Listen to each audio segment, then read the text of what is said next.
사도신경하심으로 신앙 고백하겠습니다. 전능하사 천지를 만드신 하나님 아버지를 내가 믿사오며 그 외아들 우리 주 예수 그리스도를 믿사오니 이는 성령으로 잉태하사 동정녀 마리아에게 나시고 본디오 빌라도에게 고난을 받으사 십자가에 못 박혀 죽으시고 장사한 지 사흘 만에 죽은 자 가운데서 다시 살아나시며 하늘에 오르사 전능하신 하나님 우편에 앉아 계시다가 저리로서 산 자와 죽은 자를 심판하러 오시리라. 성령을 믿사오며 거룩한 공예와 성도가 서로 교통하는 것과 죄를 사하여 주시는 것과 몸이 다시 사는 것과 영원히 사는 것을 믿사옵나이다. 아멘. 네, 찬송가 269장 그 참혹한 십자가에 찬송합니다. 269장입니다.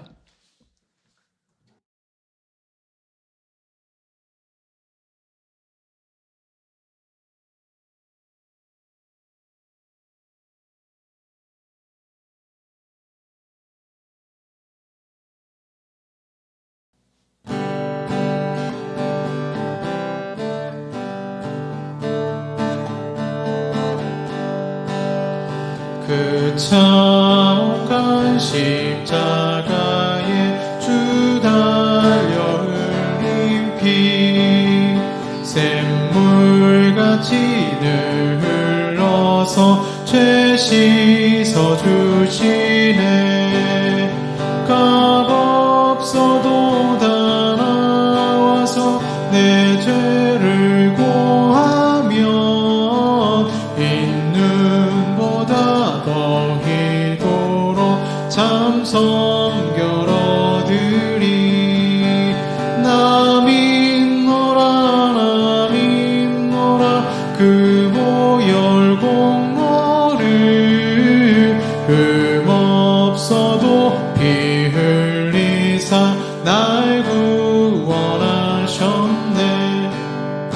저 흉악한 한강도는 제 죄를 깨달아 죄 없으신 주 예수를 구주로 믿었네. 내 지은 죄 흉악하나 주 예수 믿으면 용서받은 강도같이 곧 구원받으리. 나 믿노라 그 보혈 공로를 흠없어도 피 흘리사 날 구원하셨네. 온 백성의 죄 사하신 하나님 어린 양 그 십자가 지심으로 온 인류 구했네.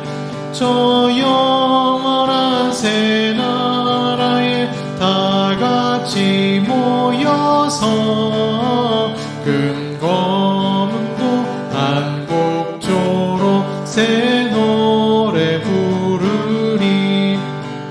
나 믿노라 그 보혈 공로를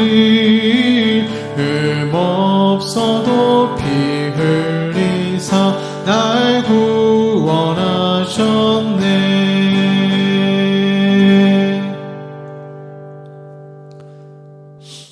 아멘. 기도하겠습니다.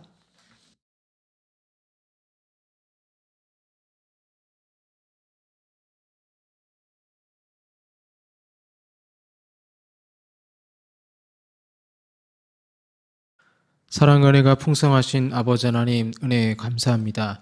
한 주 동안도 지켜주시고 우리의 삶 가운데 역사하시고 인도하시는 주님, 우리가 넘어지고 연약할 때가 많았지만 하나님의 도우심의 손길로 여기까지 왔습니다. 임마누엘들 함께 하시고 우리의 선한 목자가 되셔서 인도하시는 주님, 저희들 때로는 연약하고 넘어질 때도 있었지만 우리의 삶 속에 오직 주님만 필요함을 고백합니다. 이 사순절 기간 주님과 더욱 동행하며 믿음으로 주님 바라보며 예배할 수 있도록 주여 도와주시고, 삶의 고난과 어려움이 왔을 때에 혼자 끙끙 앓는 것이 아니라 기도함으로 주님과 정말 이 마음속의 고민을 다 시시로 토로하라고 말씀하신 주님, 다 토하여 기도하게 하셔서 우리의 삶에 어려움 가운데 있지만 주님의 도우심으로 이겨나갈 수 있도록 힘 주시고 능력 주시고, 또한 여러 가지 환경도 조정해 주시고 역사해 주시옵소서. 오늘도 로마서 말씀을 통해서 우리에게 은혜 주심을 아버지 하나님 믿습니다.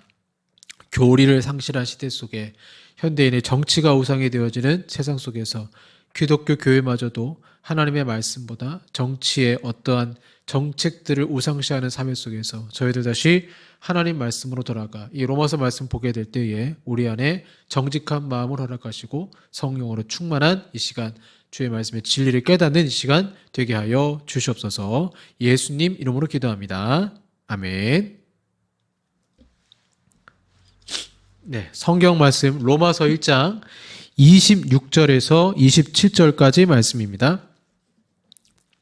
로마서 1장 26절에서 27절까지 말씀입니다. 신약성경 240쪽이 되겠습니다. 로마서 1장 26절에서 27절까지 말씀입니다. 봉독하겠습니다.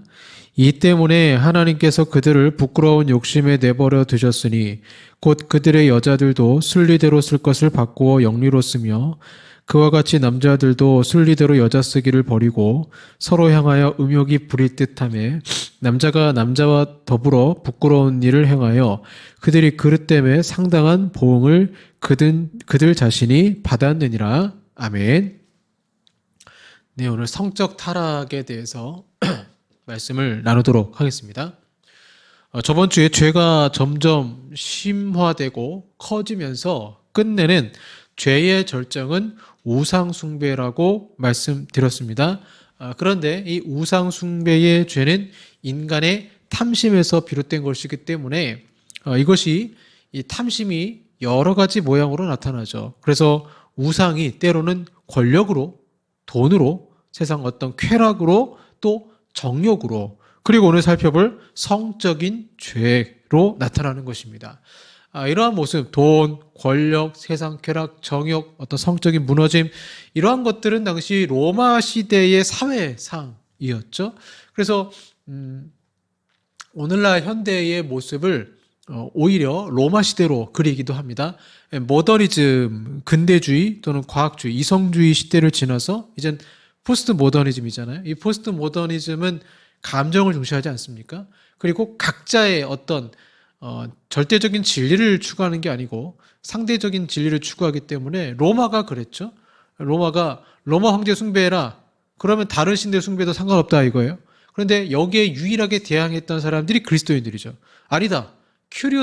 큐리오스는 로마 황제에게 쓰이는 게 아니라 우리 예수님께 쓰이는 거다라고 했기 때문에 정말 핍박과 환난을 당했잖아요. 똑같습니다. 우리 예수 믿는 사람들이 지금 이 시대는 포스트 모더니즘, 로마 시대의 어떤 그런 모습과 너무나 닮아 있는 세상 속에서 철학자들이 있죠, 소피스트들이 있죠, 지혜자들이 있죠, 각종 이단들이 난무하죠. 똑같아요. 그 상황 속에 어떻게 보면 로마서가 단순히 바울이 로마 교회에게만 편지한 것이 아니라 오늘날 꼭 우리들에게 편지를 쓴 것처럼 느껴지는 것은 그 당시 로마 사회상과 지금의 이 대한민국의 모습이 너무나 흡사하기 때문입니다. 그래서 로마는 권력과 돈과 성적인 쾌락이 난무한 곳이었고, 그런 곳에 로마 교회가 탄생했기에 교회의 순결을 지킨다는 것은 쉽지 않았을 것입니다. 그러기에 바울은 죄의 절정은 우상 숭배이고 그 우상이 성적인 범죄로 나타난다라고 오늘 본문의 말씀을 전하고 있습니다. 성경 곳곳을 보세요. 우상 숭배가 심한 곳은 항상 성적인 범죄가 같이 있습니다. 소돔과 고모라가 남색하는 자들로 가득했을 때, 그래서 천사들이 그곳에 갔을 때 롯에게 그 천사와 관계를 맺겠다고 요구하는 모습에 우리는 얼마나 소돔과 고모라가 타락했는지를 알 수 있습니다. 질서가 무너지고 죄가 관영한 곳에 성적인 타락이 있다는 것은 성경을 보시면 결코 우연이 아닌 필연으로 우상이 성적인 타락으로 나타나는 것이죠. 우상숭배의 죄에 대한 하나님의 진노는 그들을 그 정욕대로 내버려 두심, 유기라고 하는 유기, 내버려 두심으로 나타납니다. 하나님의 가장 무서운 심판이 유기입니다. 유기. 어떤 이들은 이를 심판으로 여기지 않습니다. 이유는 내가 무슨 죄를 지어도 하나님이 상관하지 않는다고 하니까 그냥 내 멋대로 살고 싶은 거죠. 그런데 두 가지 이유로 유기의 죄가 무서운 심판입니다. 하나는 성적인 죄를 지었을 때 찾아오는 질병이 있어요. 일본의 성문화가 잘못되어서 매독에 걸려서 상당히 많은 사람이 죽었잖아요. 예전에도 그렇고 지금도 그렇고. 그래서 하나님이 그냥 그 질병을 내버려 두시는 거예요. 우리는 코로나를 겪어봐서 경험해 봤습니다. 이 바이러스나 질병이 내가 사는 동네에 이 나라의 민족에 그대로 있을 때 인간이 얼마나 고통스러운지 저는 동네 보건소를 지날 때마다 코로나 때 마스크 쓰고 줄 서서 그 테스터기로 코를 찔렀던 일들이 생각이 납니다. 하나님이 걷어가시니까 우리가 다시 숨 쉴 수 있고 이렇게 예배당에 나올 수 있게 되었죠. 만약 그렇지 않았다면 우린 지금도 마스크 쓰고 예배를 드렸을 것입니다. 만약 한 영혼을 하나님이 버리셨다면 그들이 죄 짓는 대로 살게 내버려 두시면 마치 부모가 못난 자식 포기한다고 할 때 진짜 포기한다면 감옥에 가든 질병에 가든 아무런 신경을 쓰지 않기 때문에 불안한 인생을 본인 혼자 힘으로 헤쳐 나가야 합니다. 하나님의 치료하심이 없기에 유기는 무서운 심판이고, 두 번째 이유는 지금 당장 죄로 인한 심판을 받지 않는다고 하더라도 이 죄가 쌓이고 쌓여서 중간 정산 없이 바로 그 모든 죄값을 치르게 된다는 거예요. 지옥불에 들어가겠죠? 아파트 대출금 갚을 때 중간 정산 없이 바로 값을 치르는 것이 얼마나 힘들고 부담스럽습니까? 적절한 비유가 아니다 하더라도 하물며 죄값을 중간에 치를 수도 없고 그 미래가 지옥을 향해 가고 마지막 심판 때에 지옥을 간다면 그것만큼 불쌍한 영혼도 없는 것입니다. 하나님은 그들이 성적으로 타락하게 내버려 두시는 것입니다. 로마서 1장 24절에 그러므로 하나님께서 그들의 마음에 정욕대로 더러움에 내버려 두사 그들의 몸을 서로 욕되게 하셨으니. 자, 왜 성적 타락이 몸을 욕되게 하는 죄인가? 다른 죄와 다르게 성적인 죄, 즉 음행은 자기 몸의 죄를 범하는 것입니다. 다시 말해 몸을 더럽히는 죄라고 고린도전서 6장 18절에 나오죠. 왜 몸을 더럽히는 게 심각한 문제일까요? 우리 몸은 썩어 없어질 것이 아니라 장차 부활하여 하나님 나라에서 영원히 거할 몸이기 때문입니다. 기독교는 몸의 구원도 말씀하고 있어요. 그래서 기독교 윤리는 몸의 거룩에서부터 시작됩니다. 그래서 우리 몸이 성전이 되는 것입니다. 금주를 하는 이유는 건강상 이유로 하는 것도 있겠지만 거룩한 삶, 하나님 앞에 내가 서기 위한 것이죠. 내 몸이 성전이기 때문입니다. 아무리 선행을 해도 자신의 몸을 더럽히는 사람은 하나님 나라에 합당하지 않죠. 요한계시록에 나오지 않습니까? 성적인 타락은 하나님을 멀리하고 우상을 숭배하는 사람들의 첫 번째 특징적인 죄악인 것입니다. 그리고 이는 심판으로 가는 중요한 전조 증상으로 성경에 많이 나오죠. 노아 시대에 홍수로 모두 심판을 받기 전에 하나님의 아들들과 악한 자의 딸들이 결혼했다라고 나와요. 성적인 타락을 말하는 것입니다. 남자들이 정욕대로 살 때 어떻습니까? 예전에 시골에서 이제 할머니, 할아버지 인터뷰하고 게임하는 프로가 있었어요. 그러면 어떤 집은 할아버지 부인이 2명이에요. 할아버지는 돌아가시고 형님, 아버면서 2분이 지냅니다. 이게 정상은 아니잖아요. 지나친 성적인 욕구와 범죄로 인해서 가정이 고통받고 배우자가 상처받고 그럼에도 남자는 계속 바람을 핍니다. 우리가 본문을 읽으면서 놓치지 말아야 할 것이 있어요. 로마서에서 말하는 성적인 범죄 2가지를 얘기하고 있는데, 하나는 정욕이 지나쳐버리는 것, 과한 거죠.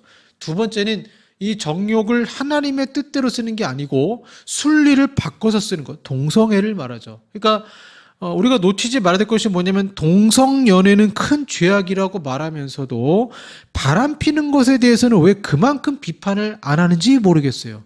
사랑이라는 이름으로 불륜을 저질러도 간통죄가 성립되지 않는 이 대한민국에서 기독교인들이 과연 간통죄 관련된 법안이 통과됐을 때 적극적으로 대처했을까요? 저는 아니라고 봅니다. 이걸 선택적 정의라고 하죠. 선택적 정의로 로마서를 판단하면 안 됩니다. 동성연애이든 불륜이든 간음이든 똑같이 하나님 보시기에 자기 몸을 더럽히는 죄가 되는 것입니다. 그럼에도 우리가 동성애를 더 비판하는 이유는 간음을 넘어서 더 성적으로 타락할 때 하나님의 이제는 욕심이 과한 게 아니고 이거는 완전히 바뀌는 거잖아요. 하나님의 질서를 무너뜨리는 행동이기 때문이죠. 우상숭배는 단순히 성적 타락에 멈추지 않습니다. 그것이 과해지면 두 번째로 동성애의 타락까지 나아가는 것이죠. 우상숭배 죄로 인해 이번에는 하나님이 그들의 부끄러운 욕심에 내버려 두신다라고 말씀하고 있습니다. 이 부끄러운 욕심이란 정상적이지 않은 욕구를 의미하는 거예요. 정상적이지 않은 욕구. 앞에서 언급한 정욕은 육신의 정상적인 욕구가 과도해진 것을 의미한다면 여기서 한 걸음 더 나아가 인간의 본성이 부끄럽게 여기는 욕망, 즉 동성애 욕구까지 나아가는 것을 말하죠. 곧 그들의 여자들도 순리대로 쓸 것을 바꾸어 영리로 쓰며 그와 같이 남자들도 순리대로 여자 쓰기를 버리고 서로 향하여 음욕이 부릴 듯함에 남자가 남자와 더불어 부끄러운 일을 행하여 그들은 남녀 관계의 순리를 어기고 동성끼리 음욕이 불붙는 영리의 부끄러운 일을 행한 것입니다. 그들은 하나님이 정하신 남녀의 질서를 거부하죠. 하나님이 금지하신 동성애가 이걸 이제 찬성하는 사람들은 선천적이고 유전적인 것이 있기 때문에 어쩔 수 없다라고 말하죠. 하지만 실제로 동성애를 유발하는 유전자라고 알려진 XQ28은 동성애 유전자가 아닌 것으로 밝혀지기도 합니다. 이건 더 과학적으로 검증이 되어야 되죠. 근데 이렇게 되면 여러분 인간은 다 원죄가 있잖아요. 죄의 본성이 있습니다. 그러면 죄의 본성이 나는 이 성적인 어떤 욕망이 너무 커서 난 저 여자가 더 좋아, 저 남자가 더 좋아. 그래서 결혼했음에도 불구하고 나는 불륜을 저지른 건 내 안에 유전자가 그렇게 되어 있기 때문에 어쩔 수 없어라고 말했을 때 이 핑계를 정상적으로 받아들일 수 있을까요? 그거나 동성애나 제가 볼 때 똑같은 거라고 생각을 합니다. 다 본성에는 그런 것들이 있는데 그 본성이 부끄러워하는 그 욕망을 채우려고 그들은 자기를 합리화시키는 것입니다. 거짓을 진리로 바꾸는 것입니다. 남녀 간의 관계를 누가 정하셨습니까? 왜 남녀 부부가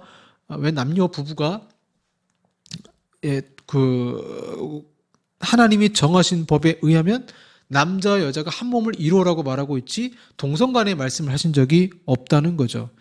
그러나 세상은 어떻습니까? 이미 2001년 네덜란드가 가장 먼저 동성애 결혼을 합법화했습니다.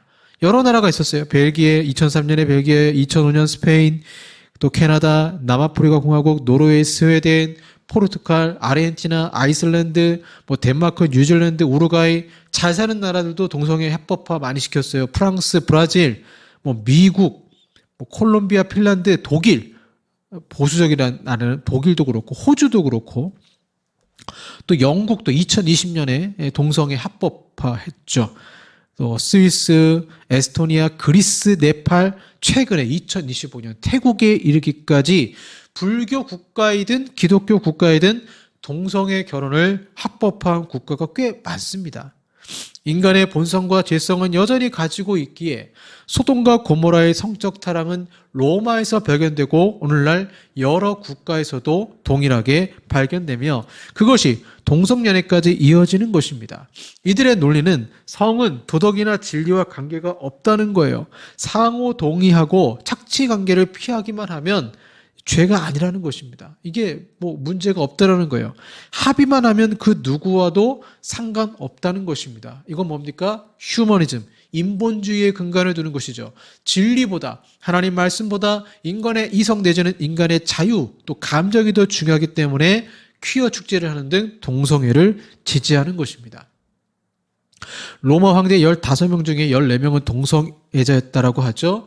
당시 황제와 귀족들은 미소년들을 길러서 성적 놀이개로 삼았고, 고상하다고 하는 소크라테스, 플라톤, 크세노폰, 아리스토텔레스 같은 철학자들도 동성애자였습니다. 플라톤은 향연에서 말하기를 여자와 동침하면 육체를 낳지만 남자와 동침하면 생명을 낳는다라고 했어요. 그래서 물론 그것이 철학적 대화 사유를 통한 남자들끼리 대화 속에서의 사랑을 의미할 수도 있지만 성적인 사랑도 있습니다.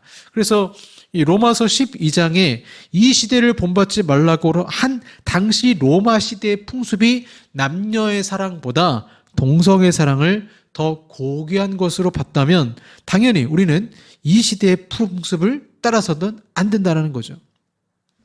아무리 고상한 이야기를 하고 멋진 사상 이야기를 해도 그들 철학자들도 어떤 멋있는 사유를 가지고 있다 할지라도 하나님이 없는 사상은 다 이처럼 더러운 정욕의 도구로 치닫게 되는 것입니다. 저번 주에도 말씀드렸지만 엘리트 그룹에 똑똑하다고 해서 저들이 정욕이 없어지는 것이 아니잖아요. 오히려 그들은 강력한 돈의 도구를 통해서 자신의 정욕을 더 추구하는 것입니다.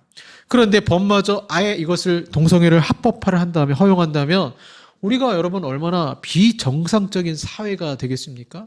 학교 공교육에서 동성애를 가르치고 동성애 성교육을 가르치겠죠. 뿐만 아니라 남녀의 생육을 통한 자손 번식이 아니라 입양을 통해 자란 아이는 나중에 젠더에 관한 굉장한 심각한 혼란을 겪을 것입니다. 나라가 건강하려면 가정이 건강해야 되는데 가정이 혼란스러운데 어떻게 정상적인 신앙교육이 있을 수 있겠습니까? 이 때문에 하나님께서 그들을 부끄러운 욕심에 내버려 두셨으니 욕심, 파도스, 욕정입니다. 이 욕심이라는 단어 앞에 부끄러운이라는 말이 수식되어 있습니다. 부끄러운 욕정에 결국 부끄러운 욕정이 그들을 내버려두면 어떤 결과가 나타나는지 하반절에 나오는데 곧 그들의 여자들도 순리대로 쓸 것을 바꾸어 영리로 쓰며 여기 순리대로라는 말은 하나님의 명령대로라는 뜻입니다. 그리고 쓸 것이라는 말은 무엇을 사용한다는 뜻이 아니라 남녀의 생활을 의미합니다. 다시 말해 일상의 삶 가운데서 남녀가 하나님의 명령대로 따라하는 것을 자기들 마음대로 바꾸어 살아가고 있다라는 뜻입니다. 한 남자와 한 여자가 그리스도 안에서 거룩하게 사랑하는 것이 아니라 여자끼리 남자끼리 서로 사랑한 거예요. 쉽게 말해서 동성애를 말하고 있죠. 그래서 27절에 그와 같이 남자들도 순리대로 여자 쓰기를 버리고 서로 향하여 음욕이 부릴 듯함에 남자가 남자와 더불어 부끄러운 일을 향하여 그들이 그릇 때문에 상당한 보응을 그들 자신이 받았느니라. 하나님께서 본능적으로 사는 인간을 방치해 두시면 이처럼 동성애는 창궐하게 되어 있어요. 어느 시대를 막론하더라도 동성애자들이 하루아침에 불일 듯 일어나는 법은 없습니다. 한 사회가 성적으로 타락할 대로 타락해서 막다른 골목에 다다르게 될 때 성의 자유로 얘기하면서 동성애와 마약까지 이렇게 되는 거죠. 오늘날 온 세계가 소돔과 고모라처럼 바뀌고 있습니다. 예전에 공산주의 국가가 무너지면 이제 자본주의가 들어가고 민주주의가 들어가잖아요. 그러면 그 첫 신호탄이 뭐였냐? 성개방입니다. 성개방. 그 사회가 개방사회다 하는 첫 신호탄이 성개방이에요. 그래서 퇴폐 술집과 포르노 영상이라든가 그러한 것들이 막 늘어나게 되어 있습니다. 미국의 어떤 여론조사 보니까 옛날 여론조사이긴 하지만 가정주부 3,000명 중에 80%가 혼외 정사를 경험이 있다라고 응답했습니다. 여성분이 이 정도면 남자들은 더 하겠죠. 80%입니다. 80%. 혼외 정사. 미국 내 동성애 수는 최소가 15% 정도 된다라고 합니다. 굉장히 놀라운 수치죠. 그래서 교회에서도 이제 동성 연애자들이 많이 있죠. 그리고 이 동성애의 상당수가 백인들 가운데 있는데 그들 중에 엘리트 그룹이 있어요. 엘리트 계층에 속한 사람들이 있는데 이 사람들이 돈이 많아요. 그래서 이 동성애자들이 미국의 여론을 조성하는 선두주자들입니다. 그래서 대통령에 출마하는 사람들은 이들의 눈치를 안 볼 수가 없어요. 그러니 이제 동성애법을 합법화시키는 거죠. 우리나라도 예외가 아니잖아요. 1980년대 5공화국이 탄생했을 때 국민들이 정치에 관심을 가지면 안 되는 거예요. 그러면 자기네들이 피곤해지니까. 그래서 3S 정책을 썼잖아요. 세 가지가 뭡니까? 3S가 스크린, 영화, 스포츠, 또 하나가 섹스입니다. 이 세 가지에 빠지게 만들면 정치에 관심을 가지지 않는다는 거예요. 그때부터 각계각층에서 성적인 타락이 확산되었습니다. 우리나라 어떤 조사를 보니까 사회학과 김동희 교수가 한 조사를 보니까 고등학생 3만 1천 명을 설문조사에 따라 보니까 100% 학생들이 음란물을 보았다라고 대답하고 있습니다. 또 한때 우리 대한민국은 세계에서 성폭력이 세 번째로 많이 일어나는 나라이기도 했습니다. 이게 얼마나 끔찍해요. 제가 이재철 목사님 책을 읽는데 이런 부분이 나오더라고요. 신문에서 읽은 내용이신가 봐요. 4월 17일 충남 서산에서 87세 노인이 같은 동네에 사는 72세 노인을 흉기로 살해하는 사건이 발생했습니다. 이유인즉 87세 노인의 부인이 75세인데 그 노파가 72세 노인과 불륜 관계를 맺었기 때문이었습니다. 이미 1980년대 초에 일본에서 이와 비슷한 사건이 있었습니다. 90세 가까운 노인이 80세 가까운 노인을 도끼로 죽였는데 그 이유가 자신의 아내와 불륜을 맺었기 때문이었습니다. 성욕은 나이가 들어서도 있는 것이죠. 창세기 19장에 나오는 소동 사람들 동성애를 하겠다라고 나왔는데 젊은 사람들만 나왔을까요? 아니요. 노소를 막론하고 원근에서 다 모였다. 애든 어리든 다 모였다라는 거예요. 노인이나 소년이나 전부 벌떼처럼 왔다는 것입니다. 저는 이것이 지금 서울의 모습이 아닐까. 제가 밤에 이제 그 대학가 근처에서 택배 이제 알바를 하게 된 적이 있는데, 그럼 정말 가관입니다. 술 취해서 비틀거리는 여학생들, 남학생과 어깨 동무하면서 가지 말아야 할 곳을 갑니다. 가게 앞에서 담배 피고 얼굴에 생기도 없이 그저 술 취해서 쾌락을 향해 질주합니다.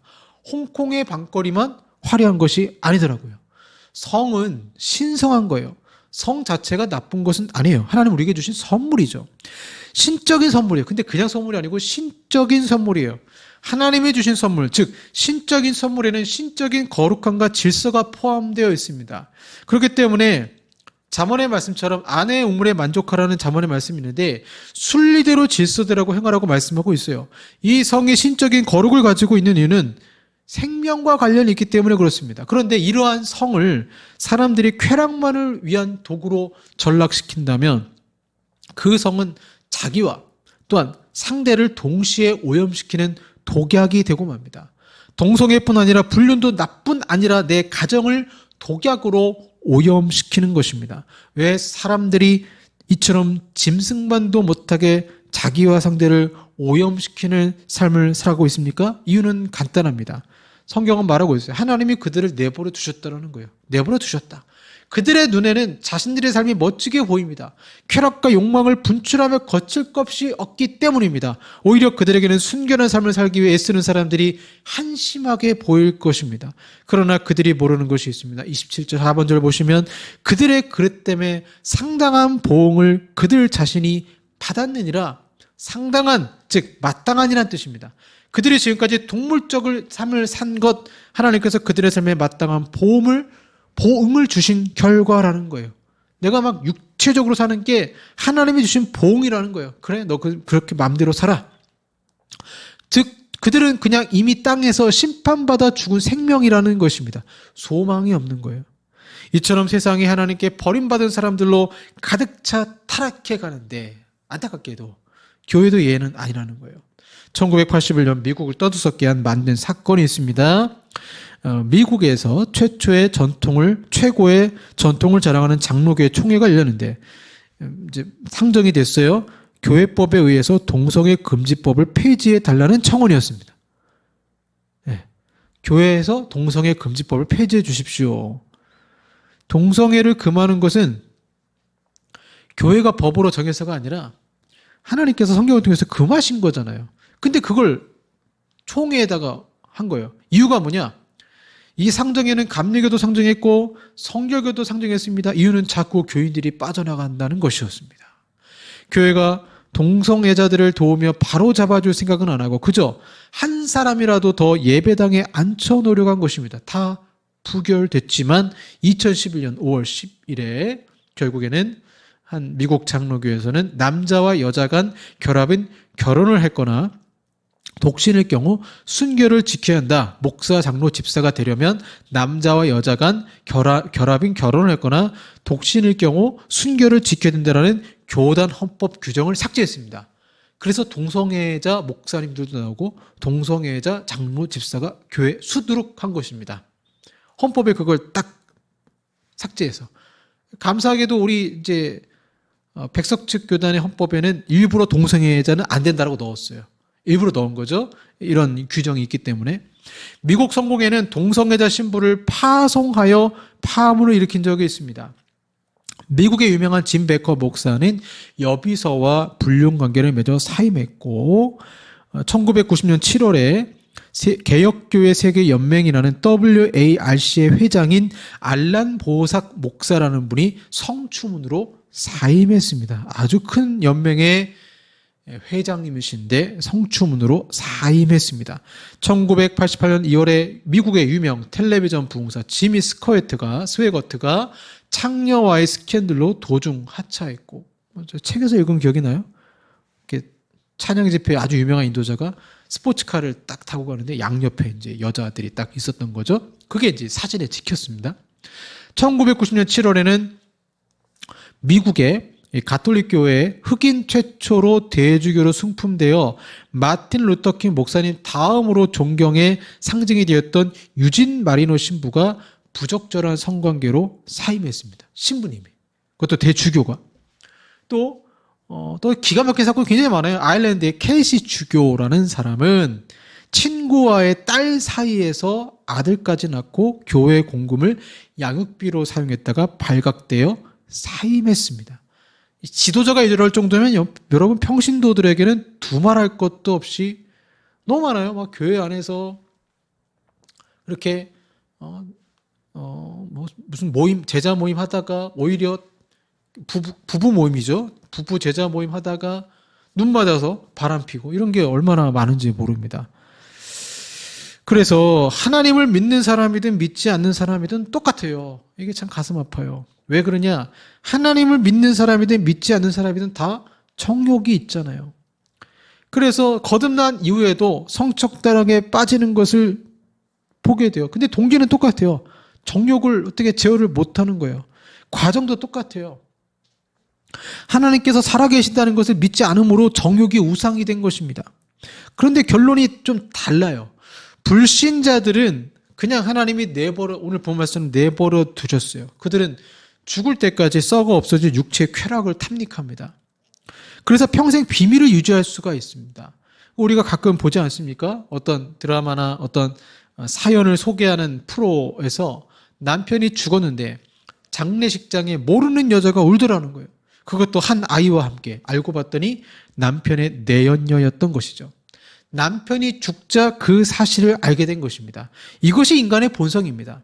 이렇게 세상 사람들의 성적인 타락은 그냥 하나님이 두세요. 나중에 너희들 심판받으면 돼. 이것이 인간의 향한 하나님의 어떻게 보면 가장 무서운 심판이에요. 그런데 믿는 자가 혹시 성적으로 범죄하면 하나님은 좀 다르게 반응하십니다. 드러나게 하세요. 그 성적인 범죄를 드러나게 하세요. 다윗이 성적으로 범죄했을 때 하나님은 그의 죄를 드러나게 하셨습니다. 얼마나 이게 창피합니까? 왜냐? 회개할 기회를 주시기 위해서예요. 아까 말씀드린 케이시 주교 18년 동안 성적인 죄를 짓다가 발각되었으니까 얼마나 창피했겠습니까? 그러나 하나님께서 그렇게 꺾지 않으셨다면 그는 그 죄를 멈추지 않았을 것입니다. 사람이 죄를 멈추는 방법은 자존심이 상하는 것과 창피함에 이르는 것입니다. 아무도 모른다고 생각하고 겉으로는 거룩한 척하면서 지냈을 거예요. 다른 사람들도 마찬가지입니다. 하나님께서 만천하에 그들의 치부를 공개하시지 않았다면 그들은 지금까지도 절대 회개하지 않았을 것입니다. 하나님께 선택받은 사람은 하나님께서 어떤 식으로든 그로 하여금 수치와 부끄러움을 당하게 하여 그 죄악을 끊지 않을 수 없도록 인도하시는 것입니다.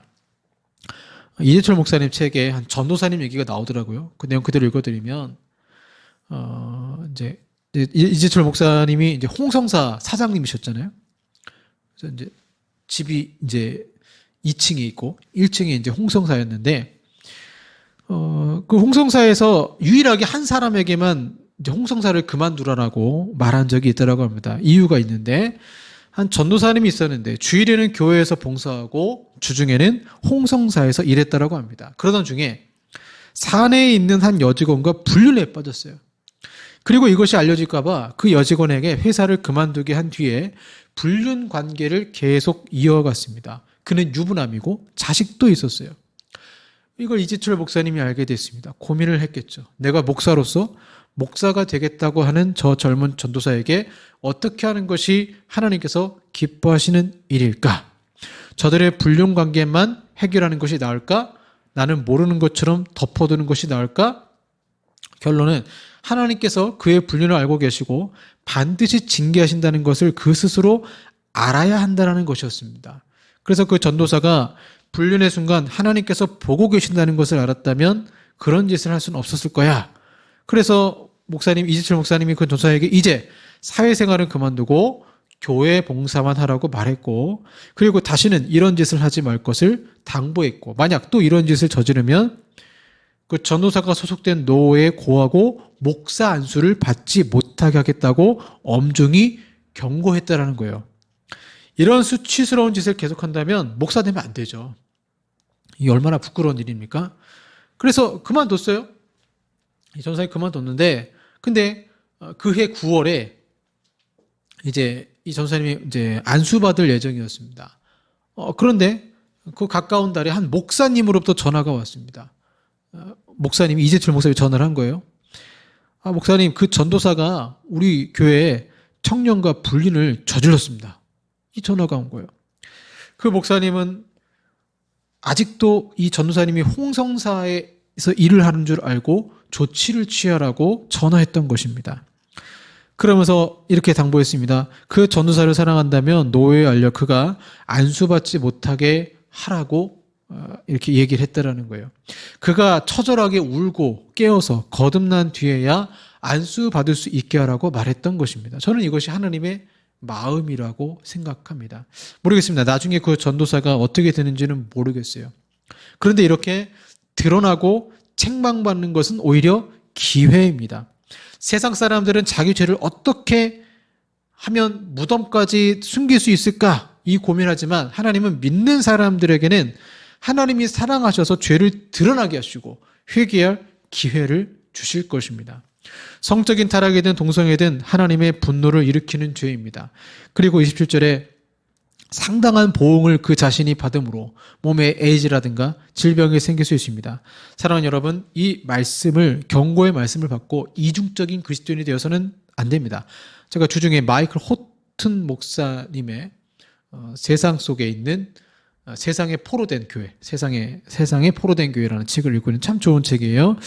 그 마이클 호튼 목사님 책을 읽으면서 그런 얘기예요. 대중 앞에서 정치적으로 잘못된 법안을 통과시켜서는 안 된다라고 외치는 수많은 운동가 미국의 목사님들이 일상에서는 성적인 범죄를 계속 저지르는 것을 꼬집고 있습니다. 책에서. 심지어 가정사역을 하는 기독교 전문가가 본인은 이혼하고서 책을 쓴 것에 대해서, 가정사역에 대해서 쓴 것에 대해서 비판하고 있습니다. 여러분, 남을 비판하기는 쉽습니다. 동성애 비판하고 성적인 타락 비판하는 것 쉽습니다. 그런데 정작 본인이 성적으로 순결을 지키고 거룩하게 사는 것이 훨씬 더 어렵습니다. 이걸 이중적인 그리스도인이라고 하는 것입니다. 이중적인 그리스도인이 아니라 내가 진짜 이 말씀을 지키고 순결을 지키는 참된 그리스도인이 되시길 바랍니다. 기도하겠습니다.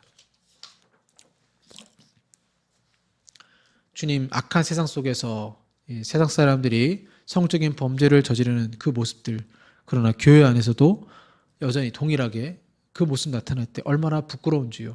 그러나 주님은 세상 속에서 소금이 맛을 잃으면 책망하신다고 말씀을 했습니다.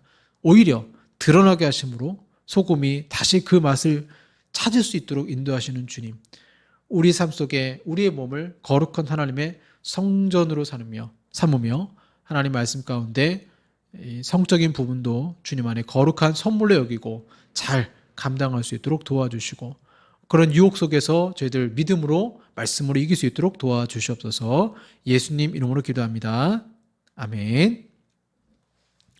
네, 우리 신실하게 진실하게 찬양하겠습니다.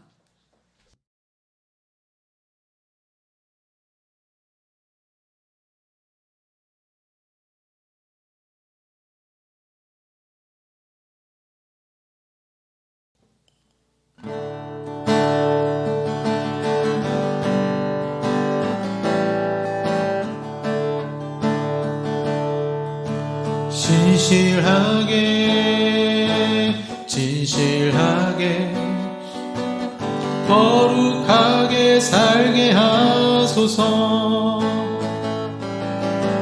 진실하게 진실하게 거룩하게 살게 하소서. 하나님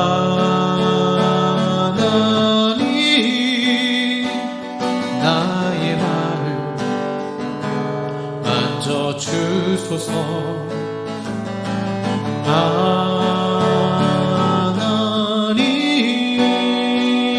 나의 영혼 새롭게 하소서.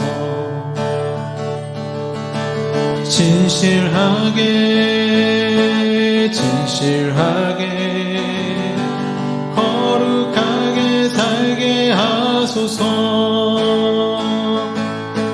진실하게 진실하게 거룩하게 살게 하소서. 하나님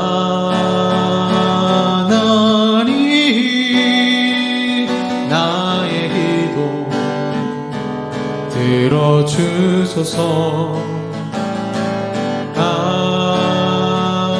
하나님 주의 길로 인도하소서.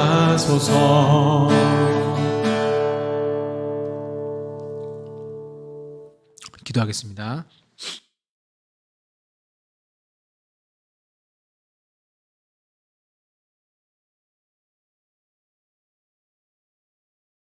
주의 말씀에 신실하게 진실하게 살기를 원합니다. 사랑의 아버지 하나님, 오늘도 아버지 앞에 우리의 생명과 우리의 마음과 정성을 다해 드립니다. 예물을 드립니다. 11조 감사 구제 선교로 영광 돌립니다. 드린 손길마다 또 기도하는 자마다 하나님 함께 하시고 역사하시고 이 환절기에 좀 지켜주시고 건강 지켜주시고, 또한 그 앞으로의 인생과 또 여러 가지 계획들 속에서 하나님의 선하심을 맛보아할 수 있도록 주어 도와주시며, 한 주간 살아갈 때에도 믿음 가운데 말씀 가운데 승리케 하여 주시옵소서. 예수님 이름으로 기도합니다. 아멘. 지금은 우리 구주 예수 그리스도의 은혜와 성부 하나님의 사랑하심과 성령 하나님의 교제 교통 역사하심이 하나님이 주신 성을 아름답게 디자인하며 말씀까지 승리하게 원하는 우리 사랑하는 성도들과 한국 교회 위에 영원토록 함께 있을지어다. 아멘.